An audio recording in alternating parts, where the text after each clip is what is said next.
Welcome to day one of AI and Machine Learning Roadmap in 50 Days Journey. Artificial intelligence. You hear that phrase everywhere, right? It sounds like something straight out of the future, promising us these incredible thinking machines. But what does it actually mean? Beyond all the sci-fi hype, what are we really trying to do when we talk about AI? Well, in this explainer, we're going to break down the huge questions that are driving this entire field. Let's dive in.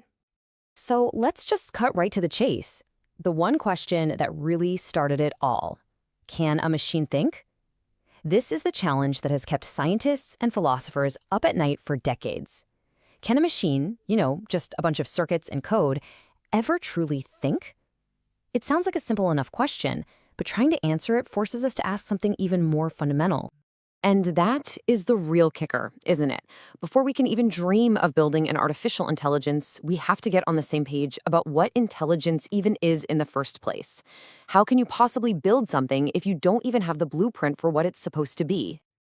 Okay, so first things first, we've got to tackle the intelligence puzzle. We're going to explore how thinkers have tried to pin down this really slippery concept. Because, if we can't figure out what makes us intelligent, how are we ever going to build an artificial version? All right, so this definition from the psychologist, R. Sternberg, it's a really solid starting point. Notice it's not just about, being a human calculator. The key words here are learning, reasoning, remembering, and, this is the big one, coping with new situations. This is going to be our yardstick as we move forward. Okay, let's try a little brain teaser. This tests exactly what we're talking about. Take a look. What comes next? Your brain just starts looking for the pattern, right? You see the gap between the numbers is growing. First it's +2, then +3, then +4. So yeah, the next one's gotta be 28. That ability to spot patterns, that's a huge piece of what we call intelligence. So we can recognize patterns. Great. But are we the only ones? Our next section asks, is this stuff more than human? We kind of like to think we're the only smart ones on the block, but the animal kingdom is absolutely full of surprises that make you rethink that. Okay, you gotta hear this story. Back in the 1900s, there was this horse in Berlin named Clever Hans, who could supposedly do math. But here's the thing, Hans wasn't doing math at all.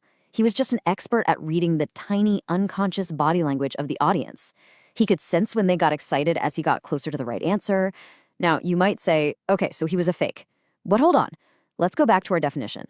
The horse was learning from experience and coping with the demands of his situation, pretty brilliantly, actually. It wasn't math intelligence, but man, was it a powerful kind of social intelligence. And if you want an example that's a little less tricky, just look at dolphins. I mean, they check off so many boxes. They've got a huge brain-to-body ratio, they can recognize themselves in a mirror, which is a huge deal for self-awareness, and they even use tools. They'll grab sea sponges to protect their noses while they're hunting on the seafloor. It just goes to show intelligence isn't a yes or no thing. It's a whole spectrum, and we're just one spot on it. All right, so if animals can be intelligent, it seems totally plausible a machine could be too. But how would you even know? You can't just ask a computer what it's thinking. This exact problem led one of the pioneers of computing, Alan Turing, to come up with this really clever test he called the imitation game. And this is that test. Here's how the Turing test works. Imagine an interrogator sitting in a room. They're typing questions to two mystery guests they can't see. One is a person, the other is a machine. And the machine's one and only job? To trick the interrogator into believing it's the human.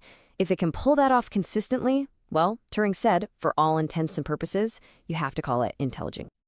But wait, this is where it gets really interesting, and honestly, a little philosophical. Let's say a machine passes the Turing test. Does it matter how it got the right answers? Is just faking it enough, or does the process on the inside matter? This question basically split the entire AI world in two, creating two big camps, strong AI versus weak AI. So on one side, you've got team weak AI. These guys are all about results. Their whole philosophy is, does it solve the problem? If it works, who cares how? The end result is everything. Then, on the other side, you've got team strong AI. They're focused on the process. They ask, does it solve the problem the way a human would? For them, you have to actually simulate how our own minds work. So for a weak AI to hear, it just needs to recognize a sound. But a strong AI, it would try to build a digital version of the human ear to do it. And you're probably way more familiar with strong AI than you think. This is what Hollywood is obsessed with, right? Machines that don't just act smart, but might actually be conscious, have feelings, the whole shebang. We're talking about the androids in Blade Runner or the robots from iRobot.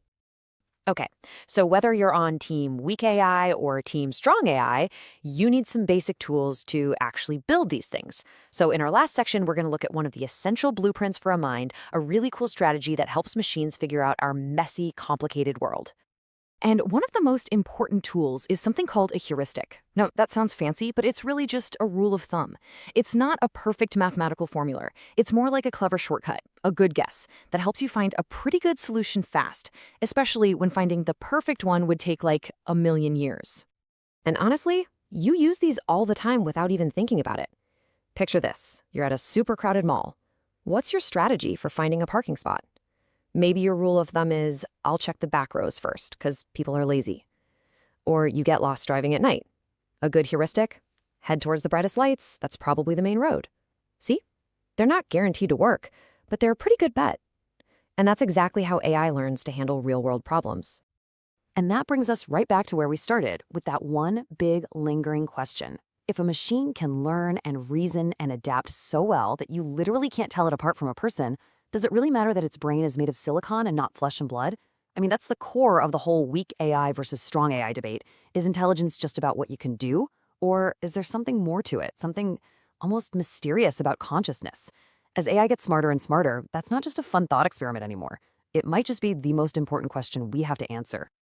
Let's summarize today's topic. Artificial intelligence is defined by its ability to learn from experience, reason logically, and remember important information.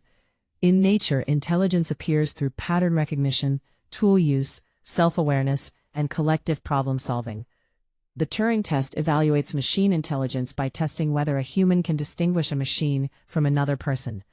Weak AI focuses on task performance, while strong AI aims to think and reason like humans. AI systems rely on heuristics, algorithms, expert systems, and genetic algorithms to solve complex problems efficiently. So where's this from? It's all coming from the channel Learn with Praveen.